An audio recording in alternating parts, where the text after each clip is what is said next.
വൈകാരികമായ ഒരു സമരമാണ് കഴിഞ്ഞ കുറച്ച് ദിവസങ്ങളായി ഭരണസിര കേന്ദ്രത്തിന് മുന്നിൽ നടന്നുകൊണ്ടിരിക്കുന്നത്.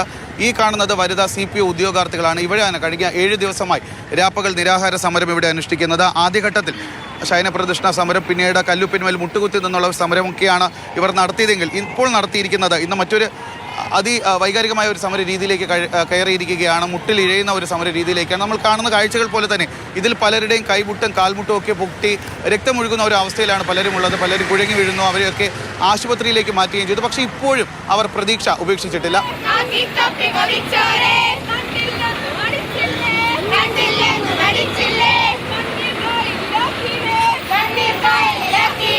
ശരിക്കും ഞങ്ങൾ ഇത്രയധികം ദേഹവേദന സഹിച്ചുകൊണ്ട് ഞങ്ങൾ ഓരോന്ന് ചെയ്യുന്നത് അത്രയെങ്കിലും കനിവെങ്കിലും സർക്കാരിന് തോന്നിട്ടെന്ന് വെച്ചിട്ട് പറ്റുന്നില്ല. നിങ്ങൾക്ക് അത്രയധികം ഞങ്ങൾ അനുഭവിക്കുന്നുണ്ട്. ഇവിടെ കിടന്ന് എന്ത് പൊള്ളുന്ന വെയിലത്താന്നറിയ ഇവിടെ ഇരിക്കുന്നത്, ഈ ഫുട്പാത്തിൽ കിടന്ന് നിരങ്ങുന്നത്.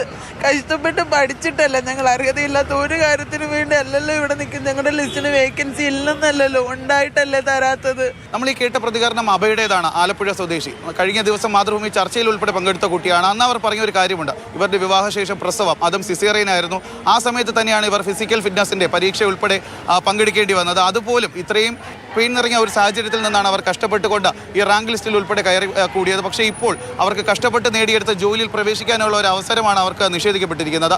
സർക്കാർ ചർച്ചയ്ക്ക് വിളിക്കുന്ന തന്നെയാണ് ഞങ്ങളുടെ വിശ്വാസം. ഞങ്ങൾക്ക് ഒരുപാട് കഷ്ടപ്പെട്ടിട്ടാണ് ഇവിടം വരെ എത്തിയിട്ടുള്ളത്. കുട്ടികളെയും വെച്ച് ഞാൻ 1.5 വയസ്സ് കുട്ടിയെയും വെച്ചിട്ടാണ് ഫിസിക്കലിന് ഗ്രൗണ്ടിൽ പോവുക എല്ലാം ചെയ്തിരുന്നത്. അർഹതപ്പെട്ട ജോലി കിട്ടാതെ ഇന്ന് തിരുവനന്തപുരത്ത് വന്ന് കിടക്കുകയാണ്. ഞങ്ങളൊക്കെ പല ജില്ലകളിലുള്ളവർ ഇന്ന് തിരുവനന്തപുരത്ത് വന്ന് കിടക്കണം എന്നുണ്ടെങ്കിൽ ഞങ്ങൾക്ക് അത്രമാത്രം ജോലി അത്യാവശ്യമാണ്. ഇനി എന്താകും ഇവരുടെ റാങ്ക് ലിസ്റ്റിന്റെ അവസ്ഥ എന്നുള്ളതാണ് ഇപ്പോഴും ഒരു ചോദ്യചിഹ്നമായി അവശേഷിക്കുന്നത്. കാരണം ഇതുവരെയും സർക്കാരിന്റെ ഭാഗത്തു നിന്ന് ഒരു ചർച്ച പോലും ഉണ്ടായിട്ടില്ല. ഈ ഉദ്യോഗാർത്ഥികളെ ചർച്ചയ്ക്ക് വിളിക്കുന്നതിന് വേണ്ടിയിട്ടോ അല്ലെങ്കിൽ അവരുടെ പ്രശ്നങ്ങൾ കേൾക്കുന്നതിന് വേണ്ടിയിട്ട് പോലും അധികൃതർ തയ്യാറായിട്ടില്ല എന്നുള്ളതാണ് ഏറ്റവും എടുത്ത് പറയേണ്ടത്. ഞാൻ തെണ്ടല്ല, ഞാൻ കഷ്ടപ്പെട്ടിരുന്ന് പഠിച്ചു നേടിയ എൻ്റെ അവകാശമാണ് ഞാൻ ചോദിക്കുന്നത്. ഞാൻ മാത്രമല്ല, ഇവിടെ ഇരിക്കുന്ന എല്ലാവരും അതാ ചോദിക്കുന്നത്. നിങ്ങൾക്ക് ചെയ്തു തരാൻ പറ്റുമെങ്കിൽ എനിക്ക് അത് ചെയ്താൽ ഞാൻ നിങ്ങളോട് അപേക്ഷിക്കുക. എനിക്ക് ചെയ്ത് എനിക്ക് വയ്യാത്തതുകൊണ്ട്. ഈ റാങ്ക് ലിസ്റ്റിന് ഇനി ബാക്കിയുള്ളത് 10 ദിവസം മാത്രമാണ്. ഏപ്രിൽ 19 മുമ്പ് തങ്ങളുമായി ചർച്ചയ്ക്ക് സർക്കാർ തയ്യാറാകുമെന്നുള്ളൊരു പ്രതീക്ഷയിൽ തന്നെയാണ് ഈ വനിതാ പോലീസ് ഉദ്യോഗാർത്ഥികൾ.